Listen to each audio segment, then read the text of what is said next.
Friends, நீங்க ஒரு நல்ல சக்சஸ்ஃபுல் இன்வெஸ்டர் ஆகணும்னா அதுக்கு என்ன தேவை? ஒரு டிகிரி, ஹை ஐக்யூ இல்ல லக்கா? இது எதுவுமே இல்ல. உங்களுக்கு வெறும் இன்வெஸ்டிங் பத்தியான பேசிக் நாலேஜ், ஒரு இன்வெஸ்ட்மெண்ட் ஸ்ட்ராட்டஜி அண்ட் உங்களோட எமோஷன்ஸை கண்ட்ரோல் பண்ண தெரியணும். அப்படி உங்களால இந்த 3 விஷயத்தையும் பண்ண முடியும்னா அப்ப நீங்களும் ஸ்டாக் மார்க்கெட்ல இருந்து நல்ல ப்ராஃபிட் சம்பாதிக்கலாம். ஃப்ரெண்ட்ஸ், இன்னைக்கு பார்க்க போற புக் தி இன்டெலிஜென்ட் இன்வெஸ்டர். இத இன்வெஸ்டிங் உலகத்தோட பைபிளா கருதப்படுது. ஏன்னா இதோட ஆத்தர் பெஞ்சமின் கிரஹாம். இவர் தான் வாரன் பஃபட்டோட குருவே.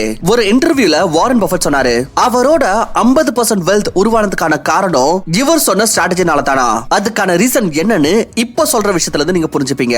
வேல்யூ இன்வெஸ்டிங் இது என்ன மாதிரியான ஒரு ஸ்ட்ராட்டஜினா, இது இன்வெஸ்டரை சப்ஸ்டான்ஷியல் ஹார்ம்ல இருந்து லாஸ் ஏற்படாம ப்ரொடெக்ட் பண்ணும் அண்ட் ஒரு லாங் டர்ம் ஸ்ட்ராட்டஜி டெவலப் பண்ண ஹெல்ப் பண்ணும். சோ இன்னைக்கு வீடியோல உங்களுக்கு இந்த புக்ல இருந்து 5 இம்பார்ட்டன்ட் லெசன்ஸ் பத்தி சொல்ல போறேன். இத தெரிஞ்சதுக்கு அப்புறம் உங்களோட இன்வெஸ்டிங் நாலேஜ் செம்மையா இம்ப்ரூவ் ஆகும். இது கேரண்டி. அப்புறம் நீங்களே உங்களோட இன்வெஸ்டிங் டிசிஷன்ஸை எடுப்பீங்க.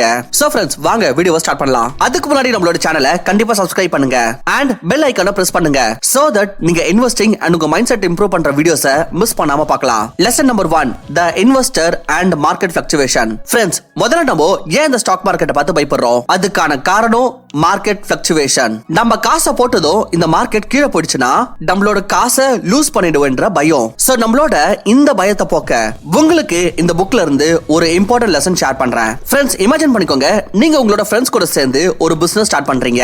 நீங்க அந்த பிசினஸ்ல உங்களோட 1 lakh rupees இன்வெஸ்ட் பண்றீங்க. இதே போல உங்களோட மிச்ச 4 ஃப்ரெண்ட்ஸும் அதுல ஒவ்வொருத்தரும் 1 லட்சம் ரூபாய் இன்வெஸ்ட் பண்றாங்க. சோ இந்த பிசினஸ்ல டோட்டலா 5 பார்ட்னர்ஸ் 5 லட்சம் ரூபாய் இன்வெஸ்ட் பண்ணிருக்கீங்க.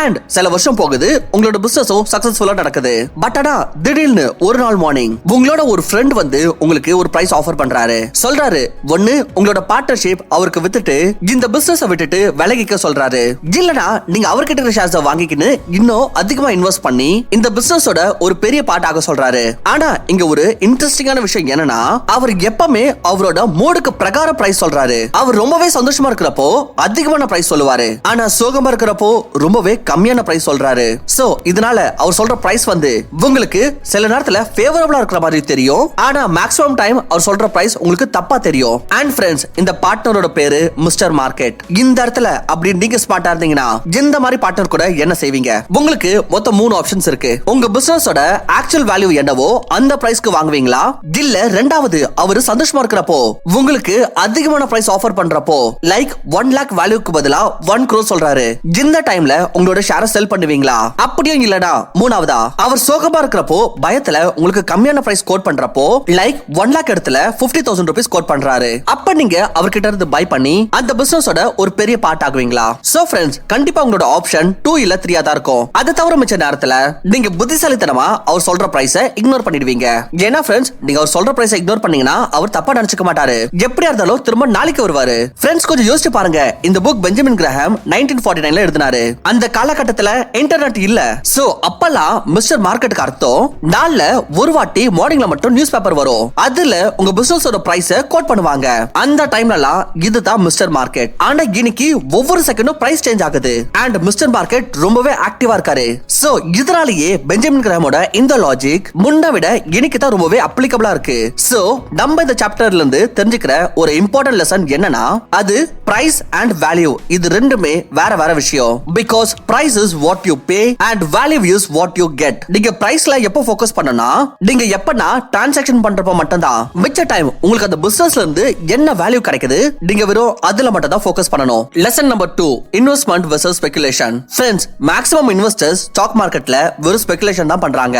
இப்போ நமக்கு தெரிஞ்சவங்க யாருன்னா ஒரு ஸ்டாக் வாங்குனாங்கன்னா நம்ம அவங்கள ஒரு பெரிய இன்வெஸ்டர் மாதிரி பாக்குவோம். பட் ஆக்சுவலா அவங்க வெறும் நியூஸ் பேப்பர் பார்த்து எந்த ரிசர்ச்சும் பண்ணாம எஜுகேட்டட் கெஸ்ட்ல இந்த ஸ்டாக் மேல போகுன்ற நம்பிக்கையில வாங்கியிருப்பாங்க. அண்ட் இந்த காரணத்தால தான் மேக்ஸிமம் ஆட்கள் ஸ்டாக் மார்க்கெட்ல லாஸ் ஆயிட்டு உட்கார்றாங்க. அதுக்கான காரணம் என்னன்னு பாத்தீங்கன்னா, இப்போ இந்த மாதிரியான ஸ்பெகுலேஷன்ல இருந்து அவங்க காசு சம்பாதிச்சாங்கன்னா அப்போ அவங்க இன்னும் காசு போடுவாங்க.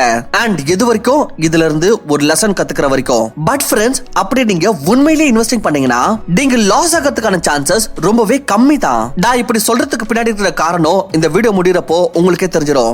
ஏன்னா பெஞ்சமின் கிரஹாம்க்கு பிரகாரம் இன்வெஸ்டிங்க்கு அர்த்தம் என்னன்னா, an investment operation is which upon through analysis promises safety of principal and an adequate return. Operations not meeting any of these criteria or speculation. Friends, உங்களுக்கு இந்த டெஃபினிஷன் சரியா புரியலனா நான் டீடைலா சொல்றேன். இந்த ஸ்டேட்மென்ட்ல நம்ம மூணு விஷயத்துல கவனத்தை செலுத்தணும். எல்லாத்துக்கும் முதல்ல தரோ அனலைசிஸ். அதாவது நீங்க இன்வெஸ்ட் பண்றதுக்கு முதல்ல அட்லீஸ்ட் அந்த பிசினஸ் பத்தி ரிசர்ச் பண்ணணும். அனாலிசிஸ் பண்றப்போ மூணு விஷயத்தை பத்தி பார்க்கணும். Quality of business, quality of management and business valuation. இதுதான் ஃபண்டமெண்டல் அனாலிசிஸ் சொல்லுவாங்க.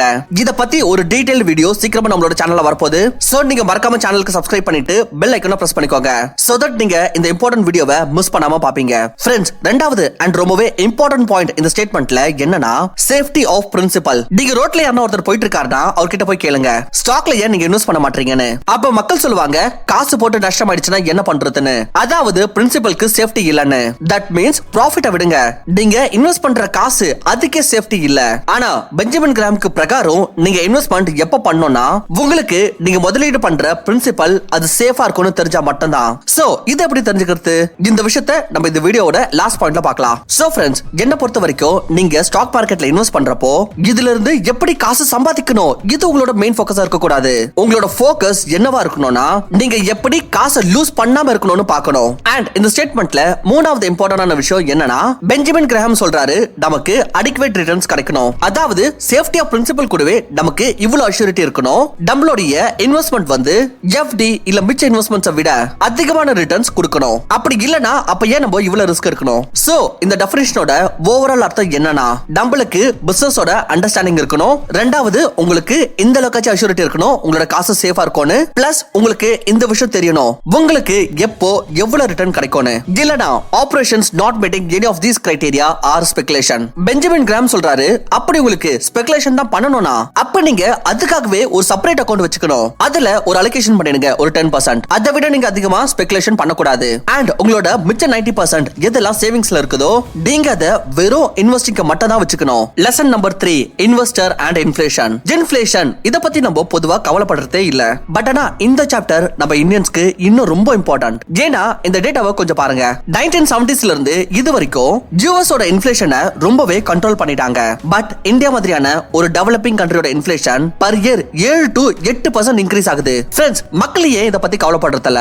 ஏன்னா உங்களுக்கு இதோட லாஸ் வந்து ரியலைஸ் பண்ண மாட்டாங்க. இப்போ உங்ககிட்ட 100 ரூபாய் இருக்கு அண்ட் இதே 100 ரூபாய் அப்படியே உங்ககிட்ட 10 வருஷத்துக்கு இருக்கு. இப்போ உங்களுக்கு என்ன தோணும்னா எதுவுமே லாஸ் பண்ணலன்னு. ஆனா இங்க தான் பிரச்சனையே. வெறும் 7% இன்ஃப்ளேஷனோட பார்த்தாலே 10 வருஷத்துல அதோட வேல்யூ பாதி ஆயிடுச்சு.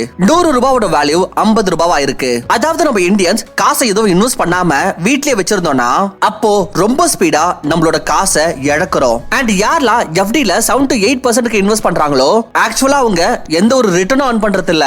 ஏன்னா அதோட பர்ச்சேசிங் பவர் இப்ப என்ன இருக்குதோ மெச்சூரிட்டி டைம்லயும் அதுவாவே இருக்கும். சோ ஃப்ரெண்ட்ஸ், நீங்க எந்த ஒரு இன்வெஸ்ட்மெண்ட்டும் பண்றப்போ அதுல எவ்வளவு ரிட்டர்ன்ஸ் வரும் அப்படின்னு பாக்கிறதுக்கு பதிலா நீங்க செக் பண்ணணும் அதுல இன்ஃப்ளேஷன் அட்ஜஸ்டட் ரிட்டர்ன் எவ்வளவு வருதுன்னு. அப்படி நீங்க விலைவாசியை கவுண்ட் பண்ணீங்கன்னா உங்களுக்கு பிக்ஸட் டெபாசிட்ல இருந்து எதுவுமே கிடைக்கிறது இல்ல. Lesson number 4, stock selection for defensive investor. அதாவது இந்த சாப்டர்ல நம்ம ரொம்பவே சேஃபா இன்வெஸ்ட் பண்றதுக்கு ஒரு கம்பெனில என்னெல்லாம் கிரைட்டீரியா இருக்கணும்னு பார்க்க போறோம். நம்பர் 1 என்னன்னா adequate size of the enterprise. அதாவது நீங்க பெரிய கம்பெனிஸ்ல இன்வெஸ்ட் பண்ணணும்.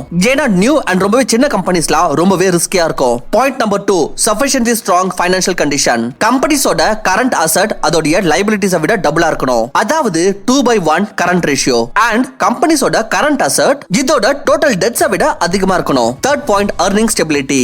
Some earnings for the common stock in each of the past 10 years. அதாவது கம்பெனிஸ்க்கு எதனா ப்ராஃபிட் ஆயிருக்கணும் கடந்த 10 வருஷத்துல. Fourth point, dividend record. uninterrupted payments for at least 20 years. அதாவது கம்பெனி கண்டினியூஸா கடந்த 20 வருஷத்துல அவங்களுடைய இன்வெஸ்டர்ஸ்க்கு டிவிடெண்ட்ஸ் பே பண்ணிருக்கணும். அண்ட் அடுத்த பாயிண்ட், earnings growth. கம்பெனியோட ப்ராஃபிட் ஒவ்வொரு வருஷமும் அதிகரிச்சுக்கிட்டே இருக்கணும். அட்லீஸ்ட் 33% கடந்த 10 வருஷத்துல. இது அமெரிக்காக்கு ஓகே தான், பட் இந்தியாவோட கான்டெக்ஸ்ட்க்கு பார்த்தோம்னா இது அட்லீஸ்ட் டபுளா இருக்கணும். அடுத்த பாயிண்ட், moderate PE ரேஷியோ. கம்பெனியோட கரண்ட் பிரைஸ் கடந்த 3 வருஷத்தோட ஆவரேஜ் earnings விட 15 மடங்கு விட அதிகமா இருக்க கூடாது. இல்லனா நீங்க அந்த ஸ்டாக்க ரொம்ப விலை அதிகமா வாங்குறீங்க. அண்ட் எல்லாத்த விடவே ரொம்பவே இம்பார்ட்டன்டான ரூல், டிஃபென்சிவ் இன்வெஸ்டர்ஸ் வந்து growth stock கேட்டகரியில இருக்கிற எல்லா ஸ்டாக்ஸையும் அவாய்ட் பண்ணணும். Lesson number 5, margin of safety. Finally நீங்க ரிசர்ச் பண்ணி பெஸ்ட் கம்பெனி சூஸ் பண்ணதுக்கு அப்புறம் இப்ப நீங்க இந்த ஸ்டாக்கோட பிரைஸ்ல கவனத்தை செலுத்தணும். நீங்க செக் பண்ண வேண்டியது என்னன்னா நீங்க இந்த ஸ்டாக்க அதிக பிரைஸ்ல வாங்கிட கூடாது. சோ இதுக்கு நம்ம மார்ஜின் ஆஃப் சேஃப்டில இருந்து என்ன கத்துக்கணும்னா நீங்க இந்த ஸ்டாக்க எப்ப வாங்கணும்னா எப்ப அந்த ஸ்டாக்கோட பிரைஸ் உங்க கால்குலேஷனை விட விலை கம்மியா இருக்கிறப்போ. உதாரணத்துக்கு ஒரு இன்ஜினியருக்கு வந்து பிரிட்ஜ் கட்டணும். அந்த பிரிட்ஜ்ல 20,000 கிலோ வெயிட் உள்ள ட்ரக்ஸ் பாஸ் ஆகணும். சோ அப்ப இத கட்டறப்போ இதோடைய லோட் தாங்கக்கூடிய கெபாசிட்டி 20,000 கிலோவே இருக்கிற மாதிரி கட்டக்கூடாது. அப்ப அட்லீஸ்ட் 30,000 இல்ல 40,000 டார்கெட் வச்சு கட்டணும். சோ தட் அப்படி ட்ரக் வந்து ஓவர்லோட் ஆச்சுன்னா அப்ப margin of safety work out ஆகும். சோ இதுக்கு தான் நீங்க ஒரு கம்பெனியோட இன்ட்ரின்சிக் வேல்யூ அதாவது ஆக்சுவல் வேல்யூவை தெரிஞ்சுக்கிறப்போ உதாரணத்துக்கு 100 rupees per share இருக்குதுன்னு வச்சுக்கலாம். அப்ப நீங்க அதை விட இன்னும் கம்மியான பிரைஸ்ல தான் வாங்கணும். அதாவது நார்மலி இத 66 பிரைஸை விட கீழே இருக்கிற மாதிரி வாங்கணும். சோ தட் உங்களோட கால்குலேஷன் இல்ல எஸ்டிமேஷன்ல எதனா தப்பா இருந்துச்சுன்னா கூட அப்ப margin of safety work out ஆகும். அப்படி அந்த ஸ்டாக்கோட பிரைஸ் வந்து 100 விட கீழவே போகாம இருந்துச்சுன்னா அப்ப நீங்க அதை வாங்கவே கூடாது. சோ ஃப்ரெண்ட்ஸ், அப்படி நீங்க இவ்வளவு ரூல்ஸ் வந்து ஃபாலோ பண்றப்போ அதாவது மார்க்கெட் ஃபிளக்சுவேஷனை இக்னோர் பண்ணிட்டு ஸ்டாக்ஸ் பத்தி இல்லாம நீங்க அதோட பிசினஸ் பத்தி ரிசர்ச் பண்றப்போ ஃப்ரெண்ட்ஸ், நான் ஏன் இங்க பிசினஸ் பத்தி ரிசர்ச் பண்றேன்னு சொல்றேன்னு பாத்தீங்கன்னா உண்மையில நீங்க வந்து ஸ்டாக்ஸ்ல இன்வெஸ்ட் பண்றது இல்ல, நீங்க ஸ்டாக்ஸ் த்ரூ ஒரு பிசினஸ்ல இன்வெஸ்ட் பண்றீங்க. அண்ட் ஃபைனலி நீங்க மார்ஜின் ஆஃப் சேஃப்டி யூஸ் பண்றப்போ பட் ஸ்டில் சில நேரத்துல வாய்ப்பு இருக்கு உங்களுக்கு லாஸ் கூட ஏற்படலாம். பட் ஆனா நீங்க ஓவரால் ஒரு போர்ட்ஃபோலியோ கிரியேட் பண்ணிட்டீங்கன்னா அதாவது நீங்க இந்த மாதிரி வெல் ரிசர்ச்டா 10ல இருந்து 15 ஸ்டாக்ஸ் வாங்கி வச்சிருந்தீங்கன்னா அப்ப லாங் டர்ம்ல உங்களுக்கு நல்ல ரிட்டர்ன்ஸா கிடைக்கும். ஃப்ரெண்ட்ஸ், அடுத்து நீங்க ஒரு ஸ்டாக்கை எப்படி அனலைஸ் பண்றது அதாவது ஃபண்டமெண்டல் அனலைஸ் பத்தி தெரிஞ்சுக்கணும்னு விரும்புறீங்கன்னா இப்பவே நம்மளோட சேனலுக்கு சப்ஸ்கிரைப் பண்ணி வச்சுக்கோங்க அண்ட் பெல் ஐகானை பிரஸ் பண்ணிக்கோங்க சோ தட் அந்த வீடியோ போடுறப்போ நோட்டிபிகேஷன் உங்களுக்கு வந்துரும். அண்ட் இந்த வீடியோ உங்களுக்கு யூஸ்ஃபுல்லா இருந்ததுன்னு தோணுச்சுனா மட்டும் வீடியோக்கு லைக் பண்ணுங்க. அப்படி பிடிக்கல தாராளமா டிஸ்லைக் பண்ணுங்க. தேங்க்யூ ஃபார் வாட்சிங். நான் உங்களை வேற ஒரு நல்ல வீடியோல சந்திக்கிறேன்.